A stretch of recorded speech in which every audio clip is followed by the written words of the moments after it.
ज्या स्त्रीला कोणीही दुर्लक्ष करू शकत नाही त्याचे 7 मानसशास्त्रीय नियम. तुम्ही कधी असा विचार केला आहे का की काही स्त्रिया कोणताही आवाज न करता प्रत्येकाचं लक्ष वेधून घेतात, तर काही जणी कितीही प्रयत्न केला तरी लोक त्यांना सहज विसरून जातात. याचं कारण सौंदर्य नसतं, कपडे नसतात, पैसा किंवा प्रसिद्धी नसते. खरं कारण असतं त्यांचा विचार करण्याच्या पद्धती.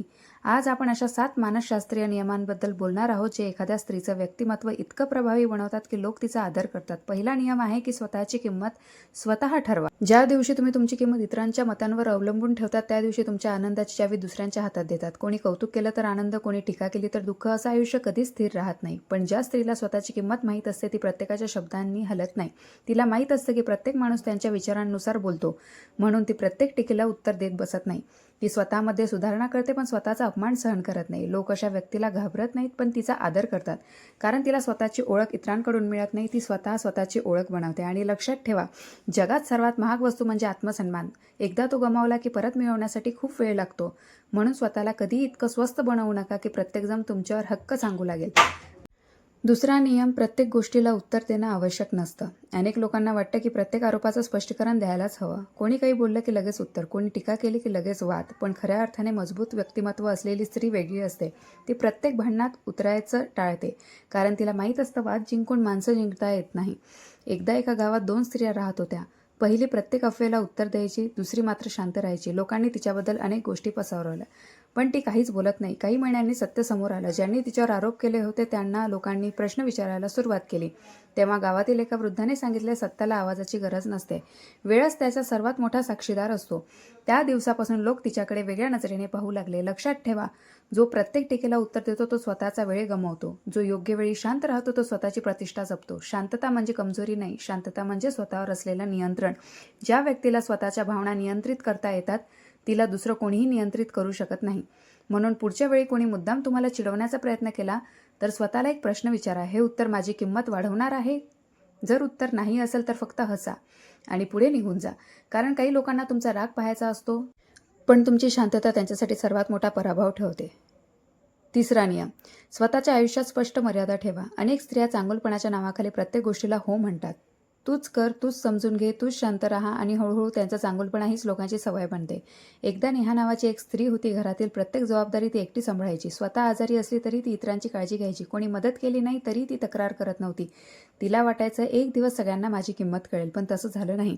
उलट लोक तिच्यावर अजून काम टाकू लागले, कारण लोक अनेकदा तुमच्या त्यागाची किंमत नाही करत, ते त्याला तुमचं कर्तव्य समजू लागतात. एक दिवस नेहाने निर्णय घेतला. ती रागवली नाही, भांडली नाही. तिने फक्त एक नवीन शब्द शिकला, नाही. त्या एका शब्दाने तिचं आयुष्य बदललं. जे काम तिच्या जबाबदारीचं नव्हतं त्याला ती नम्रपणे नकार देऊ लागली. तिने स्वतःसाठी वेळ काढायला सुरुवात केली. पुस्तकं वाचली, नवीन कौशल्य शिकली, आरोग्याकडे लक्ष दिलं, आणि सर्वात महत्त्वाचं, तिने स्वतःला दोष देणं बंद केला. सुरुवातीला लोक नाराज झाले. काहींनी तिला स्वार्थी म्हटलं, काहींनी तिच्यावर टीका केली. पण काही महिन्यांनी तेच लोक तिचा वेळ मागून घेऊ लागले. कारण ज्याची वेळ प्रत्येकाला सहज मिळते त्याची किंमत कमी होते, पण ज्याच्या आयुष्यात स्पष्ट मर्यादा असतात त्याचा आदर वाढतो. लक्षात ठेवा, स्वतःच्या मनशांतीचं रक्षण करणं हा स्वार्थ नाही, तो तुमचा अधिकार आहे. म्हणून आजपासून एक गोष्ट ठरवा, जे तुमच्या आत्मसन्मानाला दुखावतात त्याला नम्रपणे पण ठामपणे नाही म्हणायला शिका. कारण मर्यादा आखणारी स्त्री कधीच वापरली जात नाही, तिचा आदर केला जातो. तुमचं प्रत्येक गुपित प्रत्येकाला सांगू नका.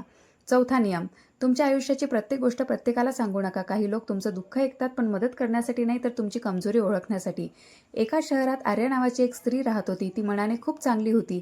जो कोणी प्रेमाने बोलायचा त्याच्यावर ती लगेच विश्वास ठेवायची. तिची स्वप्न, तिच्या अडचणी, घरातील गोष्टी सगळं ती सहज सांगून टाकायची. तिला वाटायचं मन मोकळं केलं की नातं मजबूत होतं. पण एक दिवस तिने ज्यांच्यावर सर्वात जास्त विश्वास ठेवला होता त्यांनीच तिच्या बोलण्याचा वापर त्यांच्या विरुद्ध केला. तिने सांगितलेल्या गोष्टी इतरांपर्यंत पोहोचल्या. लोकांनी तिच्याबद्दल मत बनवली. त्या दिवशी तिला एक गोष्ट समजली, प्रत्येक हसणारा चेहरा आपला नसतो. काही लोक तुमच्या यशामुळे नाही तर तुमच्या कमकुवतपणामुळे तुमच्या जवळ येतात. त्या दिवसापासून आर्या बदलली. ती अबोल झाली नाही, पण शहाणी झाली. ती प्रेमाने बोलायची, पण प्रत्येकाला मनात जागा देत नव्हती. ती विश्वास ठेवायची, पण वेळ घेऊन. तिने एक नियम बनवला, माझ्या आयुष्याच्या प्रत्येक पानावर प्रत्येकाला वाचण्याचा अधिकार नाही. लक्षात ठेवा, तुमचं मौन अनेक वेळा तुमचं संरक्षण करतं. प्रत्येक योजना आधी सांगू नका. काम पूर्ण झाल्यावर यश स्वतः बोलतं. कारण जेव्हा लोकांना तुमचे प्रत्येक विचार आधीच माहीत असतात तेव्हा काही जण तुमचा मार्ग अडवण्याचाही प्रयत्न करतात. पण जेव्हा तुम्ही शांतपणे मेहनत करता तेव्हा तुमचं यशच त्यांना उत्तर देतं. म्हणून तुमच्या स्वप्नांची सुरक्षा करा, तुमच्या मनाची किंमत ओळखा आणि लक्षात ठेवा, विश्वास हा शब्दांनी नाही तर वेळ आणि कृतीने कमावला जातो. 5वा नियम, लोक काय बोलतात यापेक्षा ते काय करतात हे पाहायला शिका. गोड बोलणं खूप सोपं असतं, पण प्रत्येक गोड बोलणारी व्यक्ती मनाने चांगली असेलच असं नाही. एका गावात अन्वी नावाची एक स्त्री राहत होती. तिच्या आजूबाजूला अनेक लोक होते. काही तिची सतत स्तुती करायचे, काही म्हणायचे, तुझ्यासारखी मैत्रीण नाही, तुझ्याशिवाय आमचं काहीच चालत नाही. अन्वीला वाटायचं हेच माझे खरे लोक आहेत. पण एक दिवस तिच्या आयुष्यात मोठं संकट आलं. तिला मदतीची गरज होती. तिने ज्यांच्यावर सर्वात जास्त विश्वास ठेवला त्यांनी फोनही उचलला नाही आणि ज्यांनी कधी मोठ्या गोष्टी बोलल्या नव्हत्या ते शांतपणे तिच्या दारात उभे राहिले. त्या दिवशी तिला एक मोठा धडा मिळाला. शब्द विश्वास निर्माण करत नाही, कृती करते. लक्षात ठेवा, काही लोक तुमच्यासमोर तुमचं कौतुक करतात आणि तुमच्या पाठीमागे तुमची थट्टा करतात. तर काही लोक कधीच मोठमोठ्याने गोष्टी बोलत नाहीत, पण गरज पडली की सर्वात आधी तुमच्या बाजूला उभे राहतात. म्हणून लोकांनी दिलेल्या आश्वासनांवर लगेच विश्वास ठेवू नका. त्यांना वेळ द्या, त्यांच्या वागण्याकडे लक्ष द्या, कारण वेळ हा प्रत्येक माणसाचा खरा चेहरा दाखवतो. एक शहाणी स्त्री कधीच घाईने नाती जोडत नाही. ती आधी निरीक्षण करते, नंतर विश्वास ठेवते आणि एकदा विश्वास ठेवला तर मनापासून साथ देते. पण जर कोणी तिचा विश्वास तोडला तर ती पुन्हा संधी देत बसत नाही, कारण तिला माहीत असतं स्वाभिमान गमावून टिकलेला नातं कधीच आनंद देत नाही. म्हणून आजपासून लोकांच्या शब्दांवर विश्वास नाही तर त्यांच्या कृतीवर विश्वास ठेवा, कारण कृती कधीच खोटं बोलत नाही. पुढचा नियम, स्वतःवर प्रेम करायला शिका. अनेक स्त्रिया आयुष्यभर आई म्हणून जगतात, पत्नी म्हणून जगतात, सून म्हणून जगतात, मुलगी म्हणून जगतात, पण त्या स्वतःसाठी कधीच जगत नाही. त्या सर्वांची काळजी घेतात पण स्वतःच्या मनाची विचारपूस करायला विसरतात. एकदा मीरा नावाची एक स्त्री होती. ती पहाटे उठून रात्री उशिरापर्यंत घरासाठी धावत असे. प्रत्येकाचं आवडतं जेवण, प्रत्येकाची गरज, प्रत्येकाचं सुख. पण एक दिवस तिने आरशात स्वतःकडे पाहिलं. डोळ्याखाली काळी वर्तुळे, चेहऱ्यावर थकवा आणि ओठांवर हरवलेलं हसू. तिने स्वतःलाच विचारलं, मी शेवटचं मनापासून कधी हसले होते? उत्तर तिच्याकडे नव्हतं. त्या दिवशी तिला जाणवलं ती सगळ्यांसाठी जगली पण स्वतःसाठी नाही. त्या दिवसापासून तिने दररोज फक्त 30 मिनिट स्वतःसाठी ठेवली. ती चालायला जाऊ लागली, पुस्तक वाचू लागली, नवीन गोष्टी शिकू लागली, स्वतःच्या आरोग्याकडे लक्ष देऊ लागली. सुरुवातीला लोक म्हणाले, इतका बदल कशासाठी? ती फक्त हसली, कारण तिला समजलं होतं स्वतःवर प्रेम करणं हा स्वार्थ नाही, ती स्वतःची जबाबदारी आहे. लक्षात ठेवा, रिकाम्या भांड्यातून कोणालाही पाणी देता येत नाही. तसंच स्वतःचं मन थकलं असेल तर तुम्ही दुसऱ्यांना खरा आनंद देऊ शकत नाही. म्हणून स्वतःला वेळ द्या, स्वतःची काळजी घ्या, स्वतःच्या स्वप्नांनाही महत्त्व द्या. कारण ज्या स्त्रीला स्वतःची साथ असते तिला जगातील कोणतीही व्यक्ती एकटी पाडू शकत नाही. ती संकटात रडते पण तुटत नाही. ती अपयशी होते पण हार मानत नाही, कारण तिची सर्वात मोठी ताकद इतरांवर नाही तर स्वतःवर असलेला विश्वास असतो. आज आरशासमोर उभं राहून स्वतःला एक वाक्य सांगा, मी जशी आहे तशी पुरेशी आहे, माझी किंमत इतरांच्या मतांनी ठरत नाही. त्या दिवशी तुमच्या आयुष्यातील सर्वात मोठा बदल सुरू होईल. आता शेवटचा आणि सर्वात महत्त्वाचा नियम, तुमचं आयुष्य इतरांना सिद्ध करण्यात घालवू नका. अनेक स्त्रिया आयुष्यभर एकच चूक करतात, त्या सतत विचार करतात, लोक माझ्याबद्दल काय विचार करतील, मी असं केलं तर लोक काय म्हणतील. सगळ्यांना आनंदी ठेवायला हवं, पण एक सत्य लक्षात ठेवा, जगात असा एकही माणूस नाही ज्याच्याबद्दल कोणीच वाईट बोलत नाही. म्हणून लोकांची मतं बदलण्याचा प्रयत्न करण्यापेक्षा स्वतःचं व्यक्तिमत्व घडवण्यावर लक्ष द्या. एकदा एका वृद्ध महिलेला एका तरुणीने विचारलं, आई, अशी स्त्री कोण असते जिला कोणीही हरवू शकत नाही? त्या वृद्ध महिला हसल्या आणि म्हणाल्या, जिला स्वतःवर विश्वास असतो, जी परिस्थिती बदलण्याची वाट पाहत नाही, ती स्वतःला बदलते, जी रागापेक्षा संयम निवडते, जी प्रत्येक अपमानानंतर अधिक मजबूत बनते आणि जी स्वतःचा स्वाभिमान कधीच विकत नाही. त्या तरुणीने पुन्हा विचारलं, मग अशा स्त्रीचं सर्वात मोठं शस्त्र कोणतं? त्या म्हणाल्या, तिचं शांत मन, तिचा स्वाभिमान आणि स्वतःवर असलेला अढळ विश्वास.